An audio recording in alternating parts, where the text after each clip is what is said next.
from the world around me. I might see somebody being angry, raised voices, and I select data from what I observe. I see that somebody gets hurt. The assumptions I make based on that is that when people get angry, sometimes people get hurt. And the conclusion I draw is that anger equals danger. That's how I learn. I reach that conclusion. That's now my belief that I live with. Your automatic brain uses that past data to come up with a hypothesis of what things mean. Your automatic brain is very fast at reaching a conclusion, and it keeps us alive. That's why we react to loud noises and run from dangerous situations. We do not look at him and say, I wonder what would happen if I asked him about his day. If we think at all, we're thinking, well, what shall I do next? Or which way shall I run, probably. So jumping to conclusions and assessment is actually a very efficient use of brain power. It avoids wasted effort, ensures a fast reaction, keeps us safe, keeps us alive.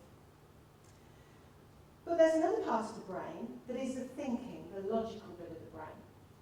And that's much slower. It uses a lot more power, energy, so the body uses it quite sparingly. It only calls on it if it's got a problem to solve.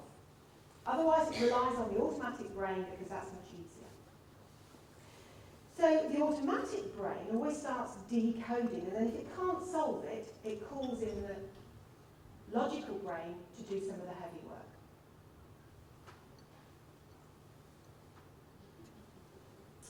How many legs does my elephant have? Now, your automatic brain came up with an answer, very quickly probably, but once it knew it had a problem, your thinking brain started to kick in. And it's probably still working on it, is it? So the automatic brain is very good for some things. But when does your automatic brain get you into trouble? When does it jump to conclusions that are wrong? Let's test out a few examples from business, shall we? I'm going to ask my able ladies to come and stand up here. So Mercedes is going to come and stand here. Donette over there. I'll cue you in a minute, but I'm just going to give people an introduction to this, and then I'll let you on. So this might be an RMC with HR or suppliers, ESD, any particular combination of interactions that may be relevant to you. And let's assume that this client is going to say that I'm also going to need a business continuation plan from you. But what is heard is I will also need a very long, complicated document from you.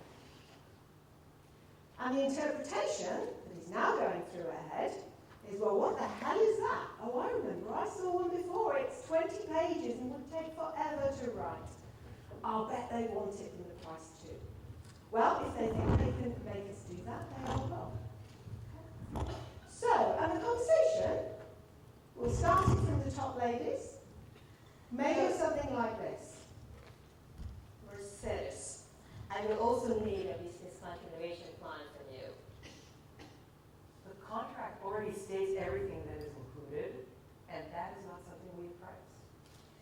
But this is just a standard business practice. You should have this anyway. This is not something we use or have been asked for before, so it's not part of our normal package. Well, listen. Any professional organization would have such a document already in place. Burnett, I can assure you that we are a professional organization. Okay, so let's stop them before they have a punch-up. Where is this going? And what is happening to the relationship as these two ladies have this interaction?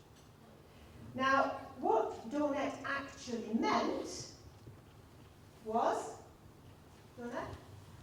We need to be able to show we have some contingency planning in place, Mercedes. Tell me what you would do if one of your consultants left the locker in a store or in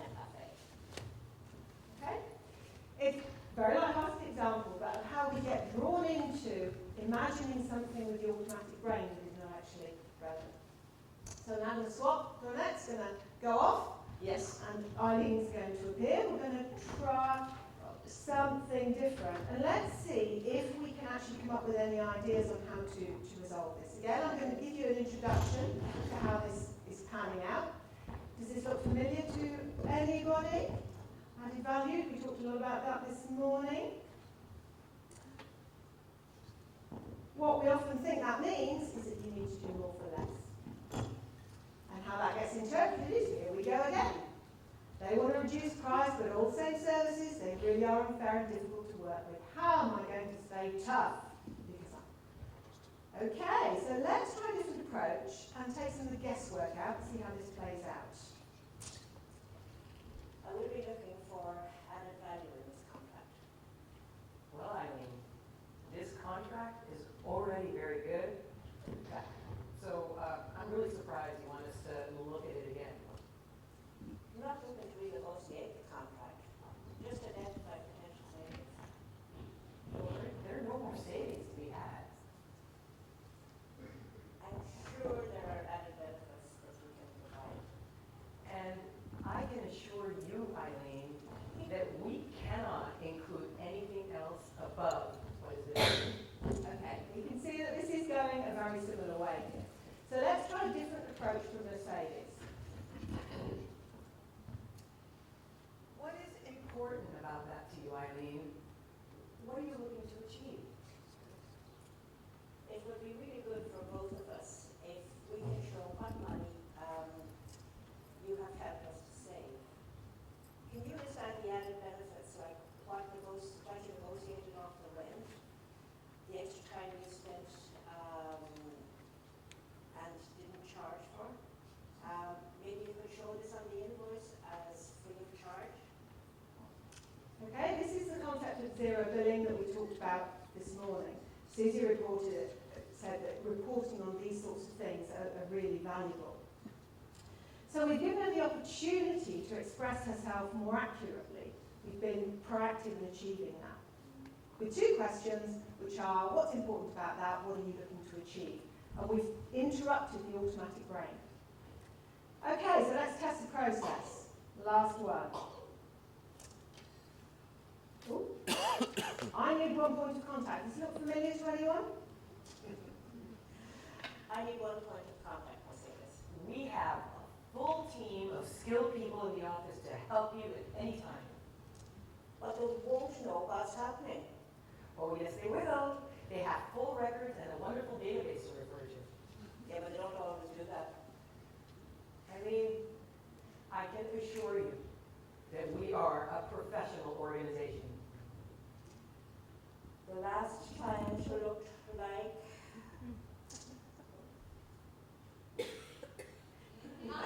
like this, after the 12th person had asked him his name, his email, and his password number. So, let's close it down. So what is important about that and what you're looking to achieve with one point of contact? I can assure you that the same person has contact with a client is going to be in contact with you. Would that make you happy? Yes. Okay, brilliant. Thank you. Round of applause.